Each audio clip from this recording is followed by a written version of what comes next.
صاحب کو 2 سے 3 منٹ کا ہم نے وقت دیا ہے، لہٰذا مدرسہ درخواست ہے تو الحمدللہ کل جمعہ ہے اور ہم نے اکثر جگہ دیکھا ہے کہ جمعہ میں 4 مساجد کو ہم خطاب کر لیتے ہیں، اس لیے آپ سے درخواست ہے کہ آپ مختصر 2-3 منٹ میں اپنے موضوع کو مراٹھواڑہ حضرت کی خدمت کو پیش کریں اور کل جمعہ میں انشاءاللہ تفصیلاً تمام حضرات کے اوصاف حمیدہ کو ہمارے سامنے پیش کریں۔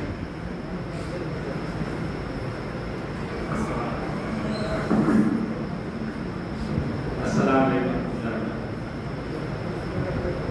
وقت بہت کم ہے، بہت مقصد بیان کرنا ہے۔ میں تمام کا شکریہ ادا کرتا ہوں کہ آپ لوگ یہاں پہنچے، بڑے بڑے ہستیاں ہیں اور سامنے کیا بولو، لیکن بولنے سے بھی میرے ہمت بڑی گئی، اس لیے بولوں۔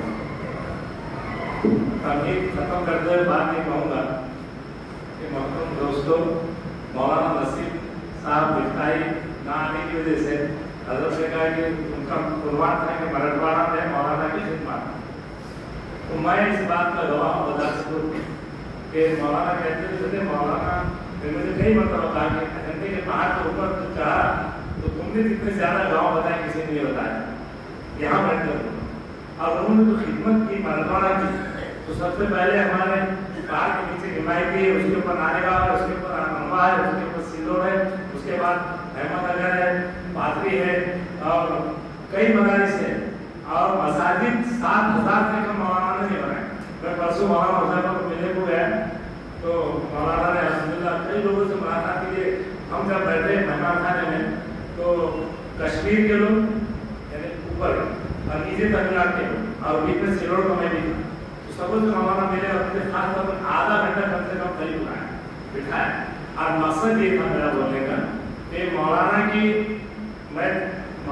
خاندان، مولانا کا ونش، مولانا کی وارث تو یہاں موجود ہے، میں نے ان سے اکیلے بھی کہا اور سب کے سامنے میں صرف یہ گزارش کروں گا کہ ایسے لوگ صدیوں میں پیدا ہوتے ہیں جو مولانا پیدا ہوتے ہیں، صدیوں میں۔ اور میرا دل بار بار یہ کہہ رہا ہے کہ ہندوستان میں 3-4 خاندان ایسے جنہوں نے پورے ہندوستان کو دین کا علم سے نوازا، دین کا علم زیادہ کرایا۔ ایک سب سے پہلے مولانا قاسم احمد تھی، اس کے بعد مولانا حسین احمد بردی اور اس کے بعد مولانا غلام محمد صاحب وسطانی، ان کا نام ہی غلام محمد تھا، تو انہوں نے محمد کی خدا کی قسم ایسی غلامی کی کہ ہر آدمی ان کو رشک کی جا سکے۔ اور میں یہ کہوں گا کہ یہ تعزیتی پروگرام یہ تو ہمارے سیدھی میری بھاشا میں چپ چپ کے تھوڑی دیر کیے، لیکن ان کے خاندان والوں سے میری گزارش ہے کہ وہ سوانح غلام محمد وسطانی سوانح عمری لکھیں، جس میں جیسے مولانا صابر صاحب اور مولانا بجین صاحب، مولانا فاروق صاحب، مولانا موسیٰ صاحب، ایسے لوگوں کے ساتھ مولانا کے ساتھ رہے اور ان کے واقعات ایسے ہوئے وہ اس میں جمع کرائے تاکہ ہمارے مرنے کے بعد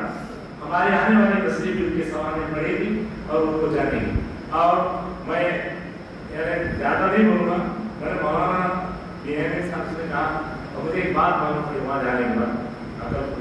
کہ مولانا کا انتقال ہوا، انتقال کے بعد وہ یہ حدیث یاد ہے کہ اللہ نے فرمایا کہ العلماء ورثۃ الانبیاء، اور اس کے آگے کیا تھا کہ وہ کچھ مال نہیں چھوڑتے، علم چھوڑتے ہیں۔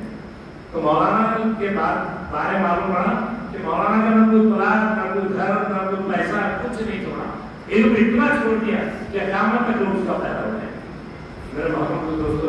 مولانا نے 2-3 منٹ بولی، 2 منٹ کی بات بول کر میں بات ختم کر رہا ہوں۔ اپنے یہاں مہاراشٹر میں بمبئی ایک علاقہ ہے اور بمبئی میں ماہی میں ایک علاقہ ہے، میں ہمیشہ جاتا ہے تو ہفتے میں ایک بار میرا دورہ ہوتا ہے، تو ماہی میں ایک مخدوم علی شاہ ان کا نام، ان کے بارے میں نے ایک کتاب پڑھا، اس میں بڑا تعجب لگا مجھے کہ ان کے والدہ یہ یتیم ہو گئے، انہوں نے چاہا کہ میں بغداد میں جانا چاہتا ہوں، کوئی اولاد نہیں تھی، اکیلے ایک بھائی تھا، کوئی چچا تائی نہیں، کوئی سہارا نہیں، یتیم تھے۔ انہوں نے اپنی ماں سے اصرار کیا کہ ابھی میں بغداد جانا چاہتا ہوں، اب بغداد جانے کے لیے بہت اصرار کیا، تو انہوں نے بولا بیٹا جا نہیں سکتا تو کیونکہ میرے پاس اتنا پیسہ ہے نہیں، ٹوٹل 80 درہم ہے، 80 دینار ہے، اتنا پیسہ میں بس 40 بھائی کے 40 تھے۔ تو انہوں نے کیا کیا، ماہی میں سمندر کے علاقے میں جا کر کے دیکھ لیں، تو ماہی کے علاقے میں وہ سمندر کے کنارے روزانہ 3-4 دن گھومتے، تو ہم افسوس میں پھرتے رہے۔ اس کے بعد ان کو ایک بزرگ ملے، انہوں نے کہا کہ تو کیوں رو رہا ہے؟